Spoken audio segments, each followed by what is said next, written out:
Question number 10, the average of 4 consecutive even number is 51, what is the third number.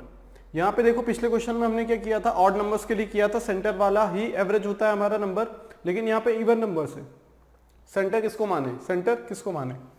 हमने ये मान लिया कि हमारे पास ये है फर्स्ट टर्म, ये है सेकेंड टर्म, थर्ड टर्म और फोर्थ टर्म। क्या है ये, फोर्थ टर्म है हम लोगों के पास। 4 टर्म गिवन है ना, कंसेक्यूटिव है एक के बाद एक, ठीक है। अब एवरेज गिवन है, क्या गिवन है, the average of 4 consecutive even number है। अब देखो, चाहे हम इसका 1 first plus fourth divided by 2 कर लें, या फिर second plus third divided by 2 कर लें, आएगा क्या, एवरेज। क्या आएगा, एवरेज आएगा। कैसे, जैसे मान लेते हैं एग्जांपल के तौर पे, क्या इवन की बात हो रही है, इवन की बात हो या ऑड की बात हो, अगर हमारे पास जो नंबर है, क्वांटिटीज है, वो क्या है, इवन है, जैसे 1, 3, 5 और 7, ठीक है। हम 1 प्लस 7 डिवाइडेड बाई 2 करें या 3 प्लस 5 डिवाइडेड बाई 2 करें, आंसर कितना आएगा, 4। आंसर कितना आएगा, 4। ठीक है, बात समझ में आ गई। तो चाहे हम इन दोनों से एवरेज निकालें या इन दोनों से एवरेज निकालें, ध्यान रखना कि अगर फर्स्ट टर्म ले रहे हैं तो लास्ट टर्म, जब सेकंड टर्म ले रहे हैं तो सेकंड लास्ट टर्म का एडिशन होगा उसमें, डिवाइडेड बाय 2 होगा। ठीक है, अब देखो सेकंड टर्म और थर्ड टर्म, मान लो हमने सेकंड टर्म मान लिया a और थर्ड टर्म मान लिया a प्लस 2, क्योंकि ये नंबर्स क्या है, ये नंबर कंसेक्यूटिव है, इवन नंबर है एक के बाद एक, तो सेकंड टर्म a मान ली और थर्ड टर्म a प्लस 2 मान ली। यहां पे हमने लिख दिया a प्लस 2 डिवाइडेड बाई 2, दोनों के बीच का आएगा ना, कोई यहां पे रहेगा वो, अगर ऑड होता तो थर्ड टर्म हो जाता है यहाँ पे, लेकिन यहाँ पे तो ये वाला एवरेज है। एवरेज कितना गिवन है, 51। अब ये 2a प्लस 2 हो जाएगा 102। a की वैल्यू कितनी हो गई हमारी 50, a की वैल्यू 50 हो गई, मतलब हमारी जो सेकंड टर्म है वो क्या है 50 और थर्ड टर्म क्या है 50 प्लस 2 52, तो हमारा थर्ड नंबर क्या आ गया 52। समझ में आ गई बात। एक चीज यहां पे और क्या है कि first term plus last term divided by 2 करते हैं हम एवरेज के लिए, हम लोग ऐसा भी कर सकते हैं, second term plus second last term, ये भी कर सकते हैं। देखो वहां से भी आंसर आ रहा है, लेकिन ये कंसेक्यूटिव होने चाहिए एक के बाद एक। बात समझ में आ गई। हमें यहाँ पे फर्स्ट और फोर्थ से कोई मतलब नहीं, क्योंकि हमें सेकंड और थर्ड में डील करना है, निकालना क्या, थर्ड टर्म। अब हम यहाँ पे इस टाइप से नहीं मान सकते कि एक को a मान लिया सेंटर वाले को, अगल बगल वाले को a प्लस 2 a माइनस 2 मान लिया। क्यों, क्योंकि यहाँ पे इवन नंबर से, यहाँ पे सेंटर वाला कुछ रोल नहीं है, जो सेंटर में रहेगा एवरेज रहेगा, लेकिन वो हमें गिवन नहीं है। ठीक है, बात समझ में आ गई। तो हमने इसे a मान लिया, इसे a प्लस 2, जिनमें डील करना है उन्हीं से मतलब रखो। इन दोनों को निकाला हमने, a को सेकंड को a मान लिया, थर्ड को a प्लस 2, 2 ज्यादा रहेगी तो a की वैल्यू निकाली, a की वैल्यू यहाँ सेकंड टर्म पूछता तो 50 हो जाती, थर्ड टर्म पूछा तो 52, फोर्थ टर्म भी निकाल सकते थे 54, कैसे, प्लस 2 होगा ना ये भी 54, फर्स्ट टर्म निकाल सकते थे 48, यहां से भी एवरेज कितना आएगा हम लोगों के पास 51, कैसे, first term plus last term 102 हो जाएगा, 102 बाई 2 51, देखो यहां से भी आंसर आ गया, तो इस केस में आंसर आएगा 52। The average of 5 consecutive odd number, 5 आ गया, देखा 5 आ गया, तो ध्यान से समझना कि यहां पे हमने जो क्वेश्चन किया था कि a सेंटर वाले को मान लेंगे और सेंटर वाला ही हमारा एवरेज रहेगा, मतलब जो थर्ड टर्म रहेगी वो, थर्ड टर्म गिवन है इसमें 27, थर्ड टर्म गिवन है इसमें 27। क्यों गिवन है, क्योंकि हमारे पास जो एवरेज गिवन है वो क्या है, एवरेज क्या होता है, सबसे मिडिल वाला नंबर, सबसे मिडिल वाला नंबर ही क्या होगा, एवरेज। 5 नंबर की बात की गई है, 1 2 3 4 5, 5 नंबर की बात हुई, ठीक है। तो जो हमारा एवरेज रहेगा वो क्या रहेगा, first term plus last term divided by 2, यहां पे आएगा वो भी, first term second term plus second last term divided by 2 यहां पे आएगा, मतलब जो थर्ड टर्म है वो क्या है हमारी 27, जो मिडिल वाली टर्म रहेगी वही हमारी एवरेज होता है, मिडिल वाला टर्म ही एवरेज रहेगा। ठीक है, अब एवरेज तो आ गया हम लोगों के पास, एवरेज तो आ गया। अब हमसे बोला गया प्रोडक्ट बताइए पहली और लास्ट टर्म का, ये कंसेक्यूटिव है तो ये हमारे पास क्या आ जाएगा, प्लस 2 होगा ना 29, प्लस 2 हो के 31, माइनस 2 हो के 25 और -2 होगी 23। डायरेक्ट आंसर कैसे आएगा 3। कैसे निकाला, ऐसे निकाला। देखो यूनिट डिजिट को देखा हमने देखा यूनिट डिजिट अलग है चारों में। जब यूनिट डिजिट अलग आ जाए ना तो समझ लेना सबसे इजी क्वेश्चन है, क्योंकि यहां पे मल्टीप्लीकेशन हो रहा है किसका, इन दोनों का मल्टीप्लीकेशन हो रहा है। तो यूनिट डिजिट का मल्टीप्लाई करो 3 × 1, 3 आना चाहिए यूनिट डिजिट पे, ठीक है। या फिर डायरेक्ट मल्टीप्लाई करना हो तो भी कर सकते हैं। 31 × 23, 3 9 2 6 3 कितना हो जाएगा 1 7 7 1 3। यहां से भी आ गया। यूनिट वो करने की जरूरत नहीं पड़ती अगर यूनिट डिजिट का कॉन्सेप्ट पता होता तो, ठीक है। तो यहां से हमारी क्या बात क्लियर हो गई, यहां से बात क्लियर हो गई कि अगर 5 कॉन्सेक्यूटिव है हमारे पास तो जो सेंटर वाला रहेगा वही एवरेज रहेगा, सेंटर वाला एवरेज रहेगा। कॉन्सेक्यूटिव है मतलब 2 ऐड करना है, पीछे जाना तो भी 2 ऐड करना है। ऑड में यही फायदा है, इवन में फायदा नहीं है इतना, क्योंकि हमारे पास जो मिडिल वाला नंबर वो होता ही नहीं है। वहां पे 5 है तो 2 इधर 2 इधर, बीच वाला जो है वो एवरेज है। यहाँ पे दोनों साइड क्या है, बीच में कोई नंबर ही नहीं, बीच वाला नंबर गायब है, उसे हम जब है ही नहीं तो अज्यूम क्या करें। फिर हमने यहाँ पे देखा कि हमारे पास जो 4 वैल्यू है उनमें हमें क्या निकालना है, average. Average first term fourth term को भी मिला के हो सकती है, सेकंड और थर्ड से भी आ सकती है। दोनों को ऐड किया, डिवाइड बाय 2 किया, एवरेज लिया, तो यहां से हमारे पास a की वैल्यू हमने मान ली 2, तो अगली वैल्यू a+2 होगी। अगर यहां से निकालते तो इसे अगर a मान लेते a+4, ठीक है, तो भी वहां से आंसर आ जाता। बात समझ में आ गई। Question number 12, out of 20 boys 6 are each of 1 metre 15 centimetre height, 8 are of 1 metre 10 centimetre height and rest of 1 metre 12 centimetre. The average height of all of them is. क्या बताना है, सभी की एवरेज हाइट बतानी है। समझ में आई बात। हमने क्वेश्चन किया हुआ था, एक क्वेश्चन किया हुआ था, वहां पे हमने फॉर्मूला क्या यूज किया था अगर इस टाइप का क्वेश्चन आता है तो। एग्जाम्पल हमने समझा था कि क्लास में 3 ग्रुप है ए बी सी, उनमें पर्टिकुलर स्टूडेंट है और हर स्टूडेंट के मार्क्स कितने हैं, ठीक है, वही वाला ये क्वेश्चन है। अब देखो out of 20 boys, total number of boys कितने हैं 20, 6, जिनमें से 6 की हाइट कितनी है 1 मीटर एंड 15 सेंटीमीटर। इन्हें हम एक यूनिट में कन्वर्ट कर लेंगे, किस में कर लेते हैं, सेंटीमीटर में, क्योंकि मीटर में पॉइंट में आएगा। फिर 8 आर ऑफ, जो 8 बंदे हैं, 8 बॉयज है, उनकी हाइट कितनी है 1 मीटर एंड 10 सेंटीमीटर ईच, कितना हो जाएगा 110 सेंटीमीटर। और जो बचे हुए बॉयज है, रेस्ट कितने बचे 8 + 14, टोटल 20 थे, 14 के लिए हम बात कर चुके हैं, बचे कितने 6।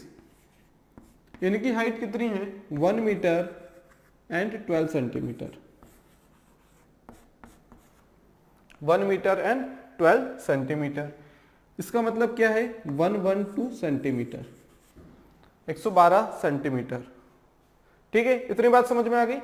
अब देखो हम लोग क्या करेंगे, यहां पे 2 चीजें हैं, क्वांटिटी भी है हम लोगों के पास और हाइट भी है। जब भी हमें ऐसा क्वेश्चन मिल जाए, जैसे हम लोगों को यहां पे क्या करना है, देखो हमें एवरेज निकालना है ना सभी का, तो हमने एक फॉर्मूला पढ़ा था n1 × a1, इस टाइप के क्वेश्चन के लिए n2 × a2 plus n3 × a3 divided by n1 plus n2 plus n3, यही पढ़ा था फॉर्मूला हमने, ठीक है। अब यहां पे तो हमने एवरेज लिखा हुआ है a1 a2 a3, n1 n2 n3 तो हम लोगों के पास पता है कितना है 6 8 एंड 6। अब a1 a2 a3 कैसे पता करेंगे, a1 a2 a3 indirectly question में गिवन है। यहां पे एवरेज का नाम न लेते हुए उन्होंने कहा है 6 आर ईच ऑफ, हर एक के लिए। किसके लिए बात की गई है, हर एक के लिए बात की गई है। अगर हर एक के लिए बात की गई हो मतलब क्या है, हम लोगों के पास नंबर ऑफ क्वांटिटी या फिर नंबर ऑफ टर्म्स या फिर क्वांटिटी 1 है। जब क्वांटिटी 1, जब 1 की बात की जाती है तब एवरेज भी वही होता है, एवरेज हाइट भी वही होगी इस केस में, और हाइट भी वही होगी। तो जो हमारी हाइट है वही एवरेज हाइट हो जाएगी। बात समझ में आ गई। जो हमारी हाइट है वही हमारी क्या हो जाएगी, एवरेज हाइट हो जाएगी, क्योंकि हर एक के लिए बात की गई है, हर एक के लिए, ईच। जब भी 1 के लिए बात की गई हो तब क्या होंगे, यहां पे वो बोल सकता था कि 6 आर ईच ऑफ, जैसे उसने बोला है कि हर एक 1 मीटर 50 सेंटीमीटर का, वो ये बोल सकता था एक की हाइट कितनी है 1 मीटर 15 सेंटीमीटर, ये भी बोल सकता था, लेकिन उसने हर एक के लिए यूज किया है, मतलब जो 6 स्टूडेंट है, 6 बॉयज है, उनकी हर एक की कितनी है 1 मीटर 15 सेंटीमीटर। इसका मतलब यही तो है कि एवरेज है हर एक की, इसका मतलब क्या है, वो एवरेज ही तो है। मतलब जैसे हमने एक क्वेश्चन किया था जिसमें 40 50 60 70 80 था, हर एक के लिए कितना आया था 5 टाइम 60, मतलब हर एक के लिए 60, मतलब 60 क्या हो गया, एवरेज हो गया। इसका मतलब यहां पे एवरेज क्या हो गया 1 मीटर 15 सेंटीमीटर, मतलब A1 कितना हो गया, A1 कितना हो गया यहां पे 1 मीटर एंड 15 सेंटीमीटर। ये क्या है A1, ये क्या है A2 और ये क्या है A3। समझ में आ गई बात। ये क्या है N1 है हम लोगों के लिए, ये N2 है, ये N3 है, ठीक है। तो यहां से अगर हम वैल्यू पुट कर दें, यहां पे तो क्या आ जाएगा, N1 की वैल्यू कितनी है 6, एवरेज हाइट कितनी है 115, N2 8, एवरेज हाइट कितनी है 110, N3 6 एंड एवरेज हाइट कितनी है 112। 6 प्लस 8 प्लस कितना हो जाएगा, ये 6 हो जाएगा। अब देखो यहां से 2 कॉमन निकल के आ सकता था ऊपर से, है ना। तो इसका मतलब जब हमने क्वांटिटी के बारे में बात की थी उस दिन, तब हमने एक एग्जांपल किया था जिसमें हमने क्या किया था, जो क्वांटिटी उसे कैंसल आउट कर दिया था, क्योंकि अगर वो क्वांटिटी यहां पे कैंसल आउट होने वाली है, जिसे 2 कॉमन निकाला तो ये हो जाएगा 3 into 115 plus 4 into 110 plus 3 into 112, ठीक है। अब यहां से भी 2 common, 3 plus 4 plus 3, 3 plus 4 plus 3, मतलब जो क्वांटिटी रहेगी, जो क्वांटिटी नीचे रहेगी, जो नंबर ऑफ टर्म्स रहेगा वो ऊपर से कैंसल आउट हो रहा है। इससे अच्छा हम लोग क्या इसे रेशियो ही ले ले, 6 4 और यहां पे क्या कर ले, बचा हुआ कितना 6, तो इसका रेशियो ही ले लो तो भी एवरेज निकल के आ जाएगा। अब यहां से हमारा आंसर क्या निकल के आएगा 345, 440 प्लस 6 336 डिवाइडेड बाय 10, कितना हो जाएगा ये 5 6 11 कैरी 1, ये कितना हो जाएगा 4 प्लस 4 8 प्लस 3 11 12 कैरी 1 था 12 1 3 3 6 1 1 2 1 डिवाइडेड बाय 10, ये हो जाएगा सेंटीमीटर में। इसका मतलब क्या हो जाएगा सेंटीमीटर में, मतलब 112.1 सेंटीमीटर है, डिवाइड में 10 है। इसका मतलब क्या है 100 सेंटीमीटर प्लस 12.1 सेंटीमीटर। इसका मतलब क्या है 100 सेंटीमीटर मतलब 1 मीटर एंड 12.1 सेंटीमीटर। क्या रहेगा ये आंसर 1 मीटर 12.1 सेंटीमीटर। समझ में आ गई बात। 6 are each of 1 metre 15 centimetre height. इसका मतलब वही है कि एवरेज गिवन है। हर एक की जब बात आ जाए ना, एक की बात आ जाए या हर एक की बात आ जाए, तो जो हमारी क्वांटिटी रहेगी वही एवरेज क्वांटिटी भी रहेगी। बात समझ में आ गई। तो यहाँ पे जो हमें A1 लिखा है वही ईच लिखा है। इसका मतलब यही क्या है, हर एक के लिए जो चीज होती है वही एवरेज होती है। बात समझ में आ गई। तो यहाँ पे हमने फॉर्मूला लगाया N1 into A1 plus N2 into A2 plus N3 into A3 divided by N1 plus N2 plus N3। ये आ जाएगा, यहाँ से एवरेज निकल के आएगा। यहाँ से एक चीज और सीखी थी हमने उस दिन कि 2 कॉमन निकल के आ रहा है। जब हम यहाँ से निकालेंगे यहाँ से, तो क्वांटिटी से रेशियो लेना है, क्वांटिटी का रेशियो ले लो और वही रेशियो यहाँ पे पुट करो। ए किसकी बदले N1 N2 और N3, क्योंकि ऊपर नीचे से कैंसिल होगा। नहीं भी करेंगे तो भी कोई दिक्कत वाली बात नहीं है, क्योंकि यहाँ पे हमें क्या कैंसिल आउट हो ही जाएगा कॉमन निकाल के। तो 343 रेशियो आ रहा था ना, इसका कट करेंगे तो कितना आएगा 3 4 3। तो डायरेक्ट 343 ही लिख देना था हमको, 343, यहां भी 343। आंसर सेम ही आएगा क्योंकि ऊपर नीचे से कैंसिल आउट हो जाएगी ये चीज। अगर हमें यही वाला क्वेश्चन डेविएशन वाले फॉर्मूले से करना है कि हमारी जो एक्चुअल में क्या है एवरेज किसके बराबर होगी, assumed plus deviation divided by क्या होगा N1 plus N2 plus N3, या फिर नंबर ऑफ ऑब्जर्वेशन की, तो वहां से भी हम लोग कर सकते हैं। हमने मान लिया है, देखो फॉर्मूला नहीं लिखेंगे, डायरेक्ट लिखेंगे एवरेज। हमने मान लिया है कि हमारा जो एवरेज है वो है 110, क्योंकि यहाँ पे 110 के आसपास की क्वांटिटी दिख रही है। 115 भी मान सकते हैं, वहां से भी आंसर आ जाएगा। 110 मान लिया हमने, 110 मान लिया प्लस प्लस हमने क्या किया था कि 110, ये देखो कितना ज्यादा है, हमारा एवरेज 110 माना है, ये उससे कितना ज्यादा है, 5 ज्यादा है। एक के लिए 5 ज्यादा है तो 3 के लिए कितना ज्यादा होगा, 3 इंटू 5। अब ये कितना हो जाएगा 0, क्योंकि 110 माना था, 110 ही है, ठीक है 0। फिर ये कितना ज्यादा है 2, एक के लिए 2 ज्यादा है तो 3 के लिए कितना ज्यादा होगा, 3 इंटू 2 डिवाइडेड बाई, आएगा तो 10 ही, 3 + 4 + 3 10, 3 + 4 + 3 10। अब ये कंफ्यूज मत होना, यहाँ पे पूरा लिख देते हैं हम लोग। यहाँ पे कितना है 4 था, 4 इंटू 0 प्लस 4 इंटू 0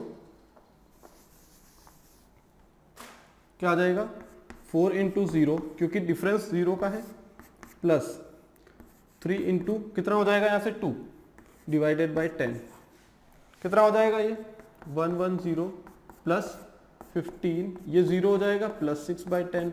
इसका मतलब ये कितना आ जाएगा 110 प्लस ये कितना आ जाएगा 21/10, कितना आ जाएगा 110 प्लस 2.1 मतलब 112.1। यहां से भी आंसर आ गया, 112.1 सेंटीमीटर यहां से भी आ रहा था, यहां से भी आ गया, ठीक है। यहां से इतनी लंबी प्रोसेस है, यहां से इतने से में आंसर आ गया, ठीक है। तो हम इस टाइप से प्रोसीड कर सकते हैं। क्या किया हमने 15, देखो एवरेज हमने मान लिया 110, ये 3 के लिए था, हमने 1 के लिए, एवरेज मतलब हर एक के लिए बात होती है, हर एक के लिए, बात समझ में आ गई। ये हमने मान लिया हर एक के लिए एवरेज है 110, प्लस जब एक के लिए डेविएशन 15 का हो रहा है, हर एक के लिए बात हो रही है, इसका मतलब क्या है यहाँ पे 110 हर एक के लिए है, हर एक के लिए है। यहां पे हमने दिखा कि हर एक के लिए कितना है डेविएशन 5 का हो रहा है, तो 3 के लिए कितना होगा, 3 के लिए 15 का, एक के लिए डेविएशन 0 तो 4 के लिए 4 इंटू 0, हर एक के लिए डेविएशन 2 का है तो यहां पे हमारे पास 3 है तो 3 into 2 divided by total number of observations 3 + 4 + 3। यहां से भी आंसर निकल के आ गया, 15 से करते तो भी आंसर निकल के आता। तो दोनों तरीके हमें पता होना चाहिए, इतनी लंबी प्रोसेस करने से अच्छा है हमने डायरेक्ट मान लिया 110 इसके करीब था, यहां से भी आंसर निकल के आ जाएगा। ये और वाला, ये ट्रिक वाला है, यहां से भी आंसर निकल के आएगा और यहां से भी आंसर निकल के आएगा। लेकिन सबसे पहले काम, दोनों चीज में जो कॉमन चीज वो क्या है, रेशियो में कन्वर्ट कर लो, क्वांटिटी को रेशियो में कन्वर्ट कर लो, उन्हीं क्वांटिटी को लेके चलेंगे हम लोग बाद में। क्वेश्चन नंबर 13 देख रहे हैं अभी हम लोग। Mahesh buys 3 shirts at an average price of rupees 1250. If he buys 2 more shirts at an average price of 1450, what will be the average price in rupees of all the 5 shirts he buys? ठीक है, उसने क्या किया कि 3 shirt खरीदी, average price 1250 पे, average price 1250 मतलब ये हो गया N1 और ये हो गया A1। उसने क्या किया फिर 2 और शर्ट्स खरीदी, कितने पे 1450 की एवरेज प्राइस पे, मतलब इसकी भी 1450 होगी, इसकी भी 1450, या फिर हम ये बोल सकते हैं कि दोनों का समेशन कितना है 2900। हो सकता है एक शर्ट 2000 की हो और एक 900 रुपए की हो, ये भी हो सकता है, लेकिन एवरेज जो बैठता है इनका कितना बैठता है 1450। ये हो गई N2 और ये होगी A2। अब हमें बताना है कि what will be the average price of all the 5 shirts, सभी के लिए एवरेज प्राइस बताना है। तो एवरेज क्या होगा N1 into A1 plus N2 into A2 divided by N1 plus N2। अगर यहाँ पे N ऐसा डाटा दिया होता जो कि क्या हो रेशियो में बन जाता, मान लो यहाँ 6 और 4 दिया होता तो हम 3 और 2 रेशियो करके निकाल लेते, ठीक है, इसी टाइप से बनता। वो कितना आ जाएगा ये 3750, ये 2900 डिवाइडेड बाई 5, कितना हो जाएगा ये 0505791 डिवाइडेड बाई 5, कितना हो जाएगा 1330 रुपीज। ये आ जाएगा एवरेज 1330 रुपीज। ये तो एक तरीका। दूसरा तरीका हम क्या देखेंगे, एक तरीका और देखते हैं। और हमने मान लिया जो हमें एवरेज गिवन है वही हम मान लेते हैं, है ना, जो हम एज्यूम्ड वाले फॉर्मूले से करते हैं ना, डेविएशन वाले फॉर्मूले से, तो हमने मान लिया कि इसने तो गिवन है कि 3 शर्ट्स का 1250 है, हमने मान लिया कि हम पांचों शर्ट्स का 1250 मान के चलेंगे। हमें ये 110% श्योरिटी है कि आंसर 1250 नहीं आएगा, नहीं आएगा, लेकिन हम 1250 क्यों ले रहे हैं? क्योंकि यहाँ 3 शर्ट्स 1250 की हैं, तो इनका डेविएशन क्या होगा? 0, क्योंकि हम क्या लेते हैं? एवरेज से डेविएशन लेते हैं, 0 हो जाएगा। और जो 1450 है उससे 200 डेविएशन रहेगा। बात समझ में आ गई? हम लेने को कुछ भी ले सकते थे, हम 1300 ले सकते थे यहां से, लेकिन फिर यहाँ पे -50 आ जाएगा, क्योंकि ये 50 कम है 1300 से, तो वहां कैलकुलेशन बढ़ेगी, कर उससे भी सकते हैं। लेकिन हम ऐसा डाटा क्यों ना ढूंढे जिससे डेविएशन हमारा मिनिमम हो जाए, हमने मान लिया कि जो डाटा गिवन है ना क्वेश्चन में, एवरेज गिवन है, अगर एक एवरेज गिवन है और टोटल का पूछा जाए तो जो एवरेज गिवन है वही लिख लो, हो सकता है वहां से हमें इजी पड़े। हमने 1250 ले लिया एवरेज, है ना, हमने मान लिया कि हमारा एवरेज 1250 है। क्या है हमारा एवरेज? 1250।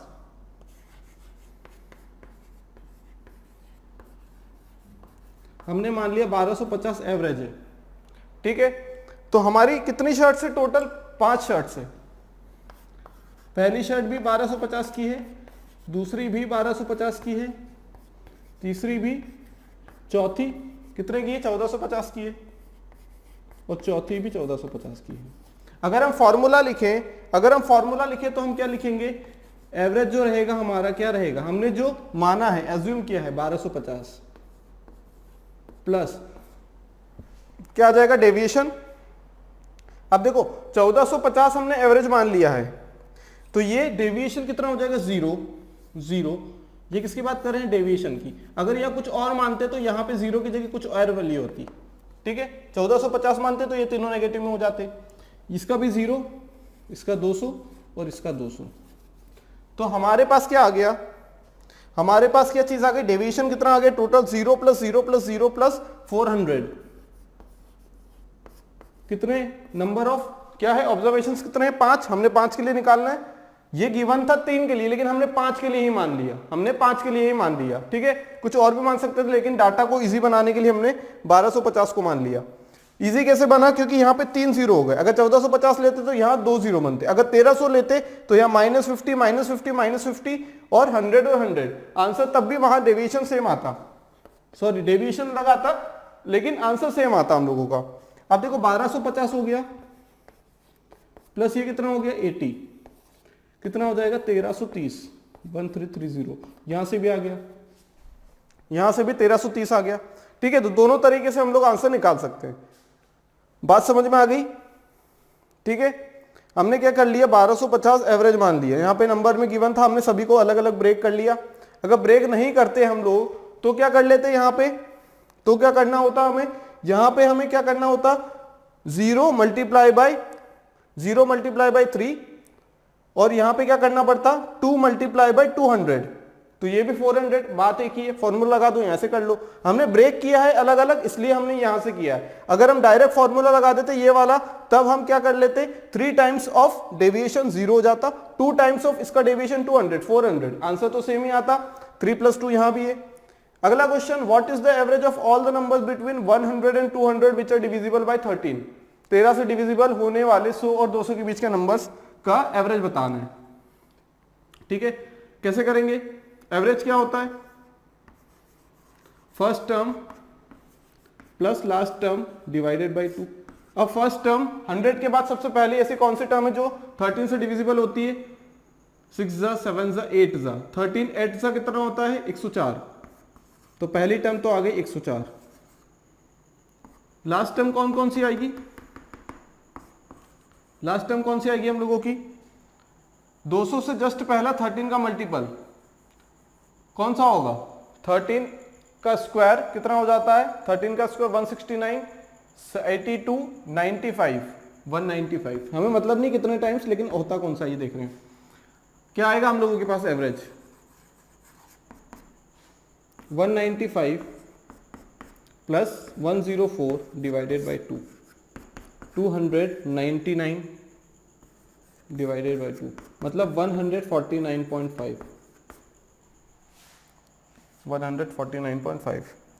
बात क्लियर हो गई? 149.5 इज द आंसर।